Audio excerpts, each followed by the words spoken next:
We crown a champion tonight here at Levi's Stadium in Santa Clara for the College Football Playoff National Championship game. It's the LSU Tigers and the Clemson Tigers.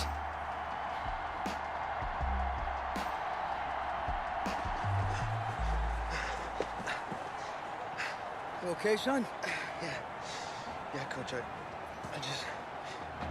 Tommy. You all right, Tommy? We need some help over here. Hurry! The pressure perhaps getting to this young quarterback as LSU trails at the break. Just one half remains in the college football season as we begin the second half of this national championship game. Oh, a nifty juke there. Not much fun for a guy trying to tackle him. Past midfield, look out. Still going past the 30. Sets up a first down and... But that return had all the trappings of really good scouting. You could tell that they thought they saw something on tape that they could take advantage of, and they dialed it up at just the right time to give them a great... And he is into the end zone for an LSU touchdown. Taking it in from 2 yards out, and LSU has jumped out in front. LSU lining up here to go for 2. After the departure of Tommy Matthews at the half, the offense able to regroup and put the football in the end zone. Yeah, that's something they couldn't accomplish in the first 2 quarters of this game. So finally, finding their way downfield. I think Coach Red O'Brien, he hadn't shown a preference for either quarterback. But this kid who's out there right now, one thing we know about him, he's a fighter. Yeah, you're exactly right. I was just going to say that, Charles. He's a fighter, and he does have plenty of upside. We know that he can lead. You and I sitting with him this week, didn't you just see a guy who could step into any locker room and control the presence of his teammates? Well, I just remember when we left that room, you said 2 things to me. I think this kid's going to be poised under pressure, and to me, he's a natural leader, and I concur with both of those statements. 25-yard line. The Clemson Tiger offense have to specify that. They're set for their next drive. They trail offense, first time to touch the ball in quarter 3, and we'll see what they can do. And I can't wait to see what they have planned, because some teams script to start a half. Other teams just go, okay, these are the sequence of plays we want to run. These things worked well for us. And sometimes they throw in that big chunk play right away. Shocker. Try and get out. And he fumbled it. It's on the ground. And does the defense have it? They do, says the referee. We're going the other way. Now whistles come in. We're going to get a timeout here by the offense. It's just their first, so 2 remaining as they burn one here in this third quarter. And taking it to the 15-yard line before he's brought down.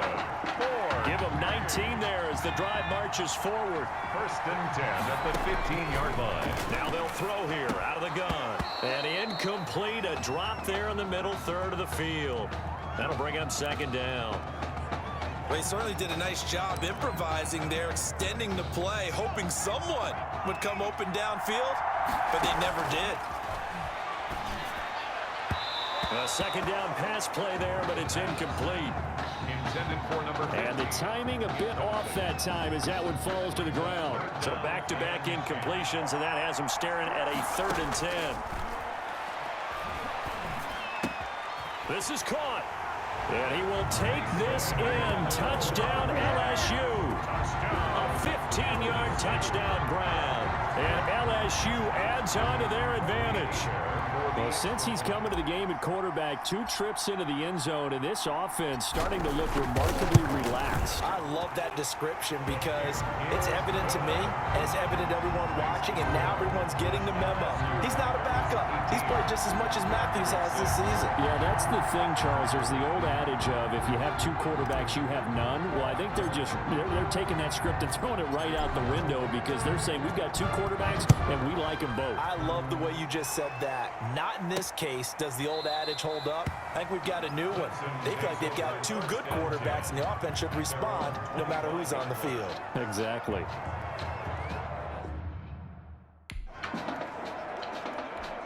The Clemson Tiger offense have to specify that. They're set for their next drive. On 1st and 10, Cooper. And a scary incompletion, almost picked off. It would have been their first INT of the game. Instead, 2nd down. Another attempt, another incompletion. And when I look at the scoreboard and where we are in this game, it comes to mind that they have to start getting the ball in the hands of their playmakers. Throw it to the guys that maybe can take a short pass and turn it into a long gain or make people miss downfield. They've got to have points. And the guys who can put the ball in the end zone, they're the ones that need to touch the ball. On 2nd down now, Jewell. And he is met in his tracks behind the line of scrimmage. It'll go as a loss of a yard, so now they deal with 3rd and 11. Well, we saw a lot of negative plays that resulted in plenty of lost yardage in the first half, and that trend is continuing here. Back to throw is Cooper on 3rd down. And that will be incomplete. Cooper's pass. That's an excellent job right there on 3rd down. Like any defense, you never want to let them get anything started, and that would have been a 1st down. Instead, you saw the contact on time, no penalty, and before this drive could get wings, it's 4th down. Taken in at the 22. And another juke. And he's able to get this to the 40-yard line before he's out of bounds. So dangerous with a football in his hands. Call that a return of 38. And this offense, they're going to have excellent field position. They take over with a 1st and 10 on the short side of the field. And off his back foot, he'll heave this one deep. And that one's going to be over everybody in the back of the end zone. It's incomplete. There is something to a game plan with trying to keep a defense honest. With a guy with that type of speed, you do so. Send him deep, try and throw some air under it, and hope you connect downfield. On that play, they were unsuccessful. And they're going to be set up down around the 15-yard line. A 1st down there on a pickup of 25. I have a pretty good friend, Charles Davis, who tells me that when he sees plays like that, strong runs to the right, reminds him of the 1960s Green Bay Packers. Boy, those were the days back when the fullback actually carried the ball as well as blocked. Then you had a halfback. You had pulling guards, guys who could get out and run. And you can hear the great coach saying it back then. So we get a seal here and a seal here, and we run this play right in the alley. Nice rhythm throw there on 1st down. He located his tight end, made it a nice easy pitch and catch. Hoping he can break a tackle or two. Wasn't able to do that there, but still good yardage. And it's caught. And he will take this in. Touchdown LSU. A great play there. He scored on the ground and through the air. And LSU adds on to their advantage.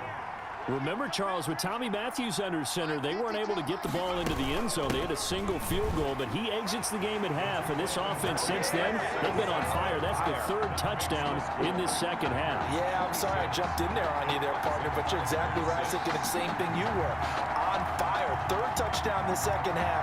He's taking his offense and squarely put it on his back, and he is actually carrying them, and what they believe, to the national championship podium. Well, time will tell if they will be on that podium and hoisting that trophy.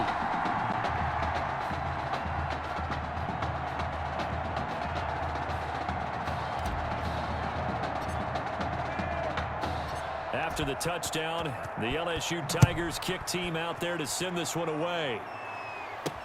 Fielded a couple yards into the end zone. And the decision to come out of the end zone is going to cost him 5 yards as he's taken down right at the 20. At their own 20-yard line.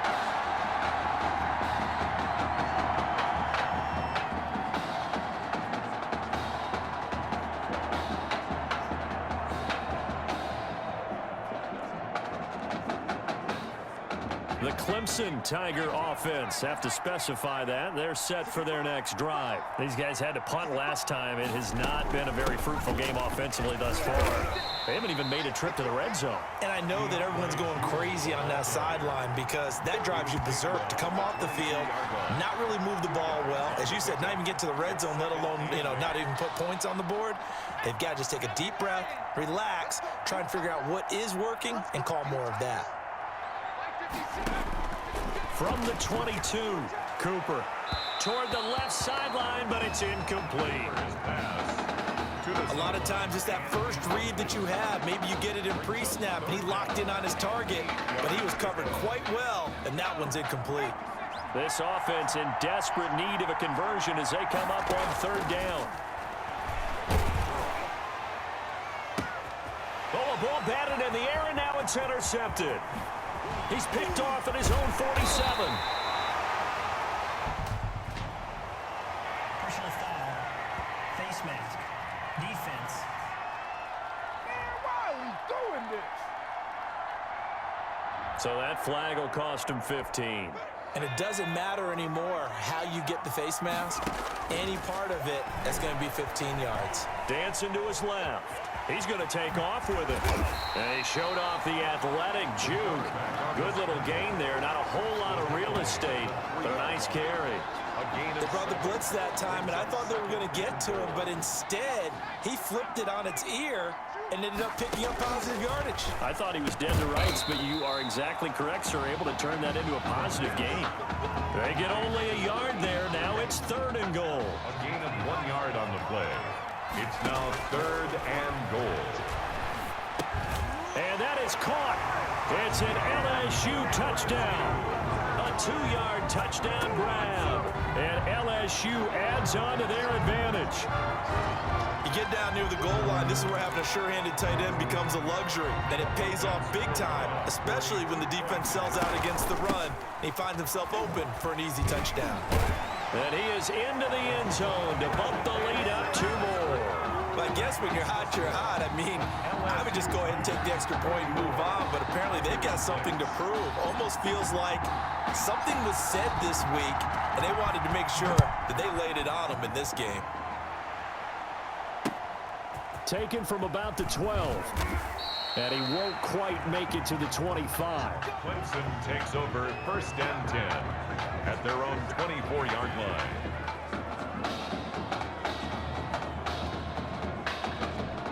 The Clemson Tiger offense, have to specify that. They're set for their next drive. They are right now just ice cold. I mean, they have struggled big time in this game, and they're getting blown out. How do they adjust? So tough because we always talk about it being a team game and you need all 11 working well together. But every now and then, partner, you need that one guy who can make a play against all odds that maybe can ignite things. And I think that's what they're looking for right now. Yeah, you talk about going to your playmakers. They probably... And now look at this. Big gain, but a fumble.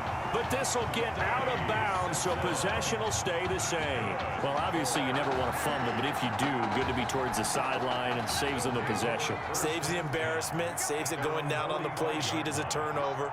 But I still think it should go to the defense, even if they don't recover it. If you give up the football, you gave up the football. Agree to disagree. He rifles one that's intercepted. Picked off at the 15. Gets past one man. The 1st down pass. Intercepted. They'll take over 1st and 10 at their own. The Bengal Tiger offense, if we differentiate them, they are set for their next drive. They take a shot downfield there, but it winds up falling incomplete. On the deep ball. Brings up So 2nd down, still 10 yards to go. Ball on the 43. Here's a throw out wide, complete to his running back right side. And he showcased the spin, but couldn't do much else as he's wrangled down. They do get a couple, but they'll be left staring at a 3rd and 8 coming up. On 3rd down, Cali. the Clemson Tigers 6. He's got a 1st down and then some inside the 40. And finally taken down at the 20-yard line. 34 yards there at a 1st down.